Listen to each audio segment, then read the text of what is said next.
Hello everyone, Gashbad here. It has been a while, especially for this game.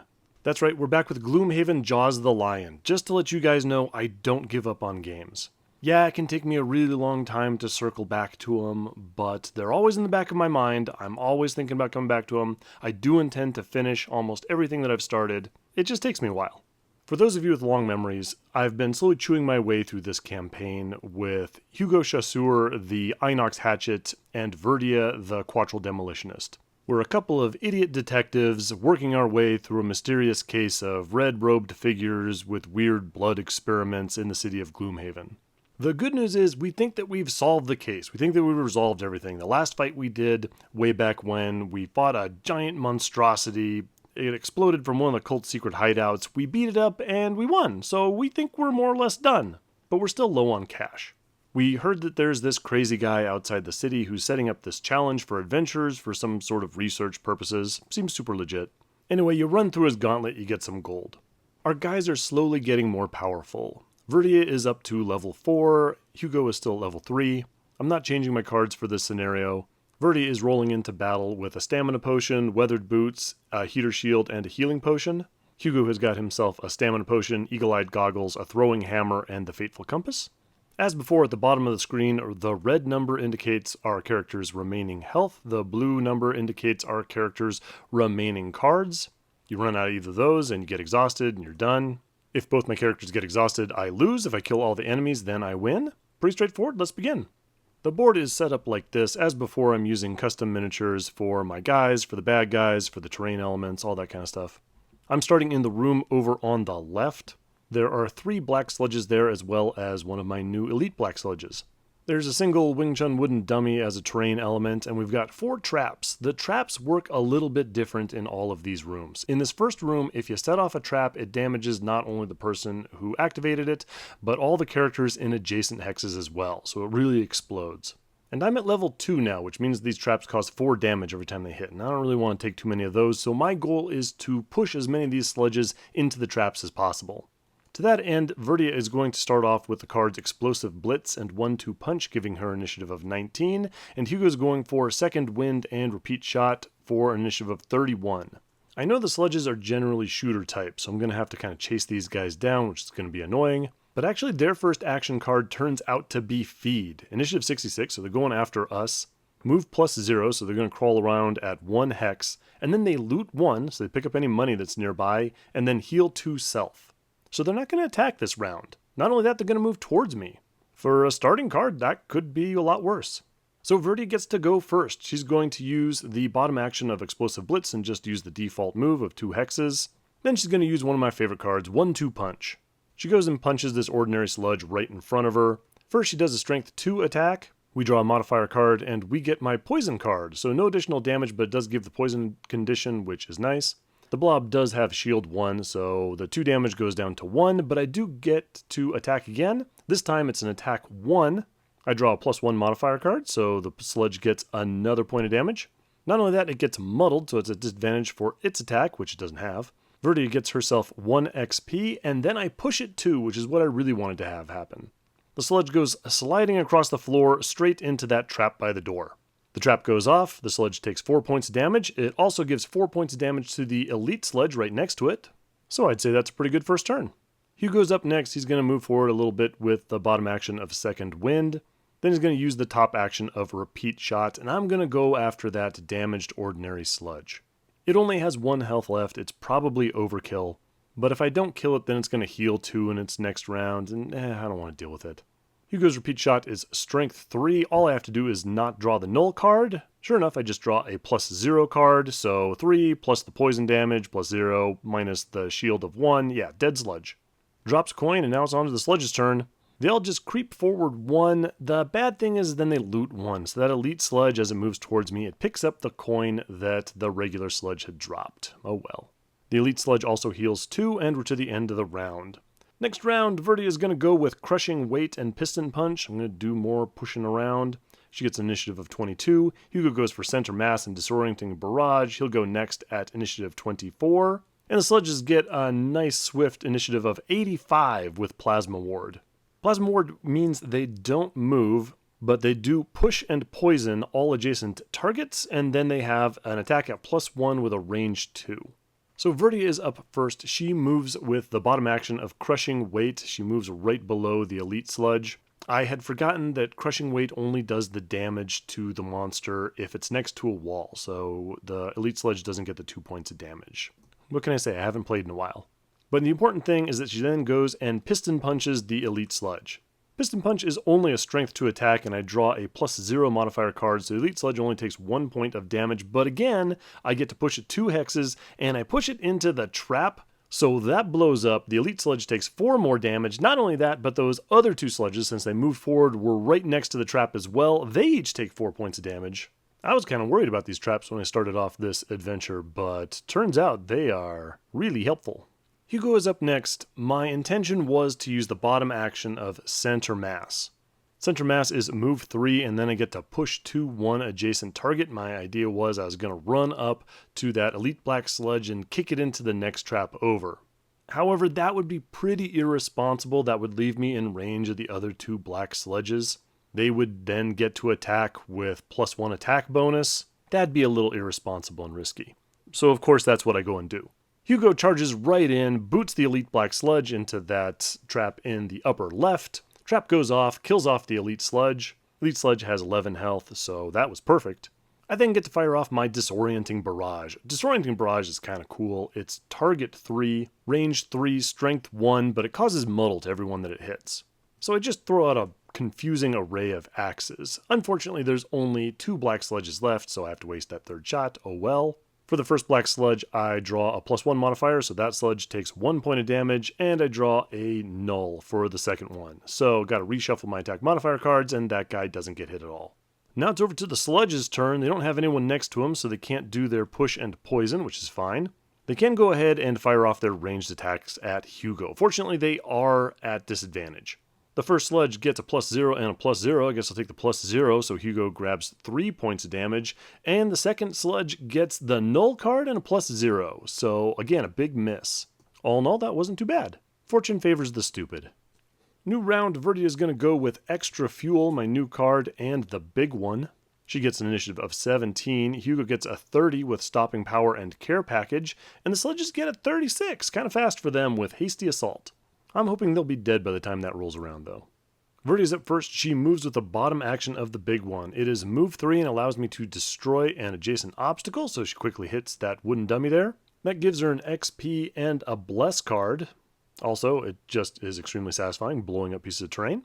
Then she's going to use the top action of Extra Fuel. That's an attack 3, but I get +2 attack and gain an XP if the target is adjacent to a wall, which it is. That's an attack 5 coming at the sludge with 3 health remaining. That's the healthier one, and I draw a +0 attack modifier card, so that sludge is super dead. Not to be outdone, Hugo's up next. He's going to use Stopping Power, range 2, attack 3. The sludge has 2 health left. I draw a +0 attack modifier card, so with the sludge's shield of 1, it takes the exact number it needs to die, 2 points of damage. Fantastic. I am going to use the bottom action of Care Package to move. Move 3, heal 1. I'm going to heal Hugo, of course. And I'm going to open up the door to that hallway. Normally I would try to avoid opening doors to rooms when my guys are out of actions. But this corridor has 2 stone golems. The lead one is a regular one, the back one is an elite stone golem. They're pretty slow, they're unlikely to get me with any of their attacks. More importantly though, the special rules in this corridor, well, there's a lot of reasons for me to just let them run around in here for as long as possible. See all those poison traps on the floor? Every round, at the end of the round, they move down 1 hex, and if they go off the bottom, then they reappear on the top. And of course they cause 4 damage and give the poison condition. I think it's extremely likely that if I let these stone golems just amble towards me for a while, they're going to run into a bunch of those things, and that's going to be good for me. Just want to point out my new custom poison trap tiles. I always thought that those little cardboard things that you got represented puddles of poison on the ground, a little bit of bubbly acid poison stuff. No, it turns out they're supposed to represent like a cloud of gas. That probably would have been easier for me to model. Oh well, it doesn't matter. I made new ones. I basically sculpted them myself out of green stuff. I'm going to stick with the puddles. The little hoses at the top of the map, they're not blowing poisonous gas. They're just little fire hoses shooting out poison. But back to the game. Hugo is going to use his stamina potion to retrieve center mass because he thinks he might want to kick some of these golems into said poison traps.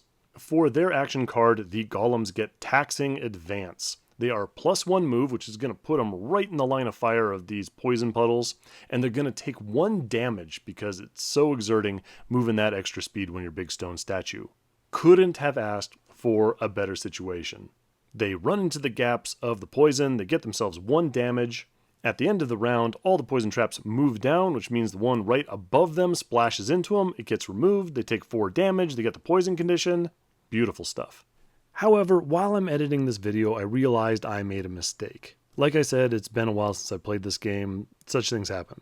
I missed at this point that the elite golem is actually movement 2, meaning that with move +1, he should have actually gotten past the poisonous gas. Going through the gameplay, it doesn't actually matter. He's going to run into the gas eventually, or more specifically, the gas is going to run into him. That'll come up a little bit later. Suffice to say, this is not actually going to affect the outcome of the game, but I do apologize, there is an error here. For the next round, Verdia is going to go with fire bombs and robotic enhancement for initiative of 33. Hugo's actually going to go first this time. He's going to take center mass and the favorite for 24. And the golems get 90. Calculated strike. That means they are move -1. And since the regular stone golem is only move 1, he's going to sit there in that torrent of poison and just hang out for a minute. Just wonderful. So Hugo goes first, and figuring he's got all the time in the world now, he's going to deploy the favorite for +2 XP. That gives him a little special axe that he can throw for +3 damage, though he has to go and pick it up afterwards. He was thinking he'd have to use the bottom action of center mass to kick one of these golems into more poison, but now that's not necessary, so he uses it to double back the other way and grab himself a coin. Verdia takes his place in the doorway with the bottom action of robotic enhancement. She's then going to use her stamina potion. I want to get 1-2 punch back in my hand. I want to punch more of these golems into more of these traps. Then finally she uses the top action of fire bombs to attack the golem right in front of her. Fire bombs is a range 4 target 2 attack. The other golem is right out of range, oh well. But it is strength 2 and she gets +1 because the golem is poisoned. And then she goes and draws the crit card. Uh-oh, that's not great. I actually want this golem to stay alive so it can be hit by that last poison trap. Fortunately, the math works out perfectly. 2 for the attack, 1 for poison, doubled for the crit to 6, -1 for the guy's shield, 5 damage, he's got 1 health left. For the golem's turn, the only golem that can move is the elite golem. He moves forward 1 hex. Sure enough, poison trap moves into the regular golem and kills it. Verdia goes and takes the 1-2 punch she just stamina potioned back into her hand, as well as knock out the support for initiative of 20. Hugo goes with fearsome efficiency and retrieval for initiative of 46. And the elite golem gets initiative 28 with runic draw. Runic draw is a bit of an issue. He's move +1, so move 3. He's attack -2, which goes down by a lot. But it's range 3, and then pull 2, and then immobilize. So he just grabs someone with his stone golem TK and drags him forward like a Mortal Kombat character or something. And then they're stuck there to receive whatever damage he feels like dishing out in the next turn. So Verdia is up first, and I guess I could play it safe. I could go run around the corner and get out of line of sight maybe. But I've been doing okay playing kind of reckless, so I don't see any reason to stop. Verdia moves forward with the bottom action of knock out the supports, but she does have to use her weathered boots to get into position, so those are tapped until she takes a long rest. Gives her +1 hex in the meantime though. And then we're going to do good old 1-2 punch. First punch, strength 2 plus poison plus the attack modifier card of +2 gives me an attack of 5 minus the golem's shield of 2, which is kind of a lot. Takes 3 points of damage though. Second punch coming out, a little bit weaker. 1 strength plus the poison gives me 2, and then I draw a no modifier, just a poison effect card. That doesn't help me. Golem's already poisoned, so it doesn't take any damage, but it does get pushed 2 squares into the last poison trap in the middle. Takes another 4 points of damage, also gets muddled, and I get an XP. Sadly, the golem does still have 1 health remaining, so it is going to get to do its runic draw ability, which it does right now. Verdia is hit, though it does have disadvantage. It draws a +0 attack modifier and a -1 attack modifier. That drops it down to strength 2. That's pretty reasonable, but I do have this heater shield in Verdia's equipment, so I go ahead and tap that as well. Why not? I'm just going to forget about it otherwise. Gives me shield 1, so I only take 1 point of damage. I do get yanked straight towards this guy, though. For his part, Hugo believes in Verdia. He thinks she's got this covered. He's going to use the bottom action of retrieval to move 1 hex down and then loot 1, pick up that 1 coin. The other coin in the upper left is just a little bit too far. I don't think it's worth me going to get it. End of the round, those poison traps right in front of the door continue to float around. Verdia is out of cards, so she needs to short rest. There's only one card that I really don't want to lose, and that's 1-2 punch. And that's exactly what I lose. I consider losing a health to draw a different one, but what I'm really looking at is I want to preserve all my push attacks. And if I draw another one, I don't know, I'm probably just going to draw my other one, piston punch. I decide to just accept my fate. There goes 1-2 punch, oh well. So it's a new round. Verdia is going to go on initiative 17. She's going to use extra fuel and, of course, piston punch. Hugo still does not feel any rush. He's going to go on long rest. The Golem, for his part, puts on a little extra speed and goes with hasty assault for an initiative of 51. Is not going to matter. This guy's going to be dead. Sure enough, Verdia goes and piston punches the Golem on her action. She's got a strength of 2, plus the Golem's poison, plus an attack modifier card of 2, minus the shield of the Golem for 2. Still takes 3 points of damage, 2 more than it actually had. Golem flops over dead. Even if I had drawn an old card, I would have pushed the Golem into the poison spray. That probably would have been better for me, but can't argue with success. Verdia then just backs up a little bit to grab that coin that the first Golem dropped. Which of course means that I forgot all about Verdia having been immobilized by the runic draw from the round before. Again, not a big deal. Worst case scenario, I would have missed out on one of the coins, but it's entirely likely that Hugo would have picked it up on his way back. Again, I don't think that mistake's going to affect the outcome of this game. Hugo, taking a nice little break in the first room, heals himself 2 points of damage and decides to lose the retrieval card. The poison traps in front of the door continue to dance around. Next round, Verdia goes with Robotic Enhancement and the big one for initiative of 33. Hugo gets an initiative of 18 with Second Wind and Close Cuts. So yeah, Hugo just moves into the doorway for his action. Verdia moves forward for hers. Poison traps move again. I think we're in position to open up this last room. Verdia's going to go with Explosive Blitz and Fire Bombs for an initiative of 19. Hugo's going to go with Care Package and Disorienting Barrage for an initiative of 30. Let's do this thing. Verdia's going first. Moves forward with one of my favorite cards, Explosive Blitz. Move 3, and if you open a door during that action, you stun all enemies within 3 hexes, which is that Chaos Demon right in front of the door. Sadly, it is a lost card, but it does give me an experience point. And while this Chaos Demon is all confused by my sudden Kramer entrance, I'm going to throw a Firebomb at it. Get a +1 attack modifier, causing 3 points of damage. Level 2 demons have 11 health, so that's not bad. And I might as well tell you what these monsters in the room are doing. The Chaos Demon gets Black Tendrils. What does that do? Doesn't matter, because all he's going to do is shake his stun. And the sludges get Calculated Strike. There's a normal sludge at the top right and an elite sludge at the bottom right. They are move -1 and their attack is range 3. Guess what? Even the elite black sludge has a move of 1, so they're not going anywhere. They're not coming anywhere close to being able to shoot at Verdia. For his part, Hugo is just jogging along trying to catch up. And then we're over to the bad guy's turn. The demon shakes its stun, like I said. The sludges sit where they are. Poison traps shuffle downward. New round, and Verdia is going to go with initiative of 20 with Crushing Weight and knock out the support. Hugo's going to take a 58 with Fearsome Efficiency and Repeat Shot. I was kind of hoping that the demon would rush forward, leaving Hugo the ability to shoot at it, but was not to be. The demon goes real slow with an action of 98 Hungry Maw. It's move -1, so it's only going to move 2. Not super helpful. I would have rather it had run into those poison traps. It's attack -1, but if it attacks, it causes the disarm condition because it can consume an element. And there's fire out there because of the Firebombs attack that Verdia did. The sludges are not real fast themselves. They're going on 85, and they're getting Black Hex. This is one of the ones that kind of bug me about these sludges. It's a ranged attack with no attack modifier cards. You just do 1 plus half of the level, so 2 points of damage to the closest character in line of sight. And then they heal oneself. Oh yeah, and the traps in this room, and there are 4 of them, they have their own special rule. At the end of every round, they move 1 hex towards my guys. And if they land on you, they explode. So those all creep forward a little bit. So okay, now I guess it's time to be a little cautious. Verdia does not like the idea of running in alone. Hugo's just taking his sweet time back there. I don't want to get disarmed. I don't want to take 2 shots from these sludges. I don't want to get surrounded by these traps. I'm going to back away. Going to try and draw this demon into the poison traps next round.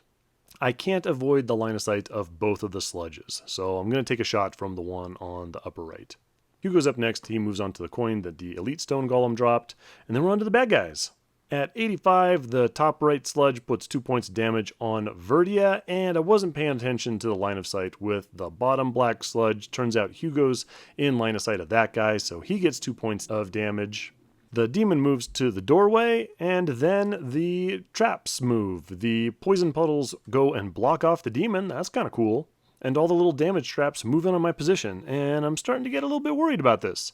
Maybe I should have had a different strategy for this last room. Maybe I should have tried to rush in instead of retreating, because it really looks like I'm going to be trapped. All these traps are going to block off my entrance into this room, and that's going to be an issue. So new round, Hugo is going to go with center mass and stopping power for initiative of 35. Verdia says that it's Hugo's turn to start taking the lead on some of the stuff, and she's going to take a long rest. For its part, the demon gets Flashing Claws. That's move +0, attack +0. It does have advantage on the attack, and if there was sun out, it would do some healing. There's no sun out, doesn't matter. And for their part, the sludges get initiative of 36 with Hasty Assault. So Hugo's up, and I don't attack. I just move up to the other side of those poison traps. Here's the deal. The demon's going to move on its turn. It's going to step on one of those poison traps. I get to decide which one it steps on. If I go with the lower one, then the upper poison trap drops on him at the end of the round and kills him off, and then that's one less trap I have to worry about. I do take an attack from the demon, but I kind of think that's okay. In retrospect, I probably should have shot at the demon just to, see what happens. When he attacks, he'd attack Hugo. He moves on to the upper one. The lower one will go over to the top at the end of the round. It probably wouldn't bother me. Whatever. Next is the sludges, and they get to move forward a whole 2 hexes. Then it's the demon's turn. Sure enough, it goes forward, steps on the poison trap, takes 4 damage plus poison, and it goes to attack Hugo because he went first in initiative order. So the demon has a strength of 3, but he attacks with advantage. He draws a +1 and a -1, gives him an attack of 4. Ouch, ouch, plus he muddles Hugo. But that does give Verdia a chance to finish her long rest. She heals up 2. Hugo has to short rest. He loses care package. That's okay, I think. The traps continue to move. Poison spreads all over the Chaos Demon, and it dies. The damage traps completely block off my entrance into the room. New round, I think I have a plan, though. It's maybe not great, but it is a plan. Verdia is going to go with initiative 17 with extra fuel and piston punch. Hugo's going to go with 24 and disorienting barrage and center mass. And the sludges get black hex again. The good news is that is an initiative of 85, so they are pretty slow. So that gives Verdia a chance to do her thing. Bottom action of extra fuel is a massive movement of 5, and because she long rested, she has her weathered boots back. So Verdia's going to go 6 hexes. She's going to go through a damage trap, get herself 4 damage, move all the way around to the top to the other side of that regular black sludge. That did hurt though, so I'm going to take a healing potion, heal up 3, and then she's going to piston punch the sludge. She gets a strength of 2, and she draws her bless card. Remember when I got that bless for beating up that target dummy in the first room? Cool. That'll give me 4 minus the black sludge's shield of 1, gives me 3 damage. And then I push the black sludge 2 hexes into one of those traps, 4 damage for it. It dies. Couldn't ask for a better result. And Hugo collects another coin. Stellar, Hugo. So I've just got the elite black sludge left, and it goes and hexes Verdia for 2 points of damage. Still doing all right. The traps are still closest to Hugo, so they close in on him. That's okay, I have a bit of a plan for that. New round, Verdia is going to go with initiative of 22 with fire bombs and crushing weight. Hugo's got 35 with stopping power and fearsome efficiency. And the sludge is going with initiative of 66 and calculated strike.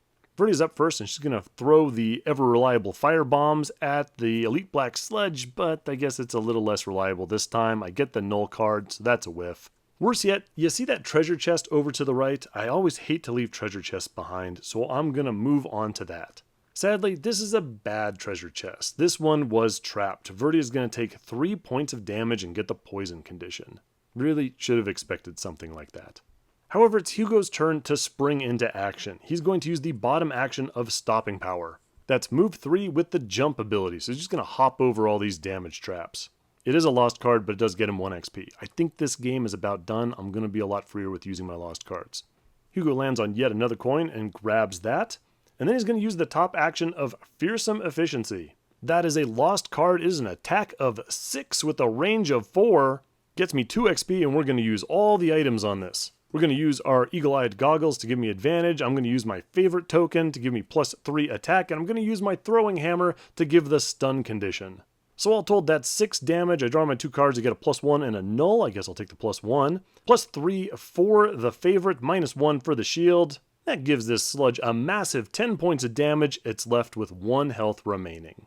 And on its turn, all the sludge can do is shake its stun condition. At the end of the round, one of those traps does move on to Hugo and give him 4 points of damage. Sadly, that's as much health as he has, so he has to lose a card. He loses close cuts, but that's okay. We've pretty much got this game in the bag, but it's here that I remember battle objectives.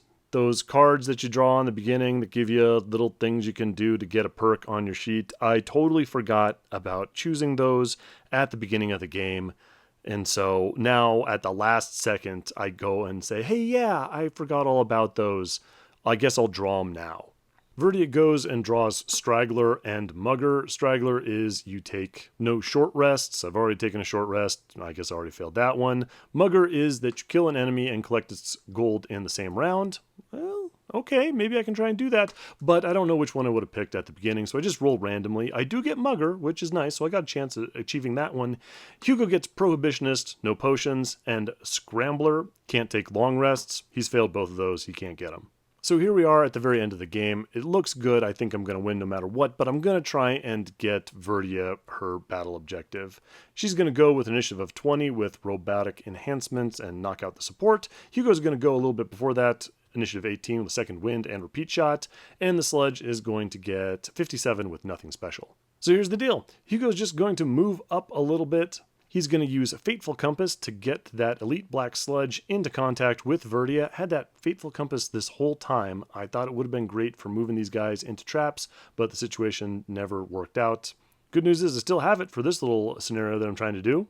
And why not? He'll use the top action of Second Wind to heal himself up 6, also get himself 2 XP. Verdia's up next. This sludge has 1 health left, so she's going to use Robotic Enhancements. It's an attack too, and I don't believe Verdia has any negative attack modifier cards in her deck, so as long as she doesn't draw the null, she's going to kill this Elite Black Sludge. No matter what, Robotic Enhancements gives the stun condition to the Black Sludge, so I'm not going to get hurt. It almost would be better if I do manage to miss this, just give my guys an extra round to rack up XP, that sort of thing. But not to be. I draw a +2 modifier card, 3 points of damage to that Elite Black Sludge, it dies. Verdia moves on to the coin, gets herself the Mugger objective. She also gets the coin, which is nice. I did have a little bit of an internal debate whether it was actually better for me to use my bottom action to go over to that target dummy, blow it up, and get the XP. But whatever, I did all this setup and everything in order to get this check mark, so that's what I got. So that's it, battle's over and my guys have won. That one wasn't too hard. Those traps are really probably more of a detriment to the monsters than my guys. I did have some good pulls. I know there were a couple of situations where I got just the right amount of damage on the monsters at the time that I needed them. I didn't find there were any situations where I was just a little bit off from using the combo I wanted or the monsters' initiative messed me up. It went pretty well. Sadly, the whole thing was a trap. We find a note from the guy who set up the Gauntlet saying, nah, I'm so sad you survived. I've just been using this as a way to generate corpses for my evil plans. I've been killing off mercenaries. There's no gold for you. See you later. What a jerk. I do get an extra 15 experience, so with all that, Verdia is going to gain 28 experience and Hugo's going to get 30. That puts Hugo up to 4th level, of course, because he's only 1 XP away. Verdia picked up 6 gold. Hugo picked up 15. Hugo had a good game. Going up to level 4 for Hugo. There were some good cards in the Hatchet deck. It was a tough decision, but in the end, I took Overwatch. I dropped Stopping Power. Stopping Power is a good card, but Overwatch is kind of just an improved version of it. I got a perk, so I replaced one of my +0 attack modifier cards with a +2 and Muddle. We got a city event where some shady business person asked us to unload a caravan. I've been waiting for city events that open up some of these optional missions in the book. I kind of thought this was going to be one of those, so I said, yes, I will absolutely help you unload your turnips or whatever you've got. Turns out it didn't work out. I didn't get an optional mission. In fact, when we showed up, the caravan was empty. It was already robbed. No job to be had. We did complain enough so that they did give me 10 gold just to go away. Hey, I will take it. Not only that, I will spend it. I'm going to give Eagle-Eyed Goggles to Verdia and Weather Boots to Hugo. We open up 2 new locations, Defiled Sewers and Beguiling Sewers. Not sure what's so beguiling about sewers, but I guess we'll find out. hopefully before too long. Part of the reason this game took me so long to get to the table was there were so many additional monsters and terrain pieces that I had to paint. I don't think the next one will be as bad. But in the meantime, leave a comment below if you have any questions, observations, or concerns. Thanks for watching. I'll see you on the next one.